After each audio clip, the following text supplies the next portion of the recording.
নমস্কার। আজকে বানাবো সিদ্ধ চালের খিচুড়ি।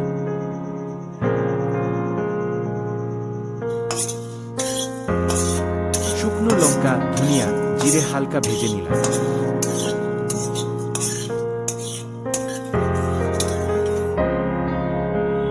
ধনে, জিরা, শুকনো লঙ্কা বেটে নিলাম।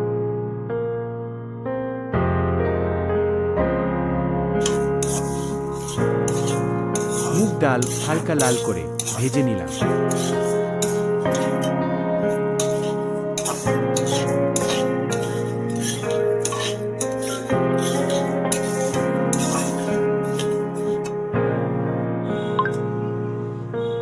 মুগ ডাল, চাল সিদ্ধ করতে দিয়ে দিলাম।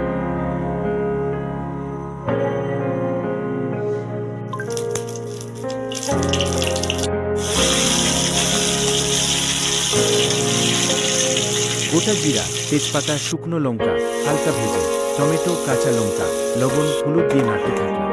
টমেটো গলে গেলে চাল, ডাল সিদ্ধ মধ্যে দিয়ে দিলাম। তারপর 10 মিনিট ধরে নাড়তে থাকলাম। তারপর গ্যাস বন্ধ করে ঘি আর ভাজা মশলাটা দিয়ে দিলাম।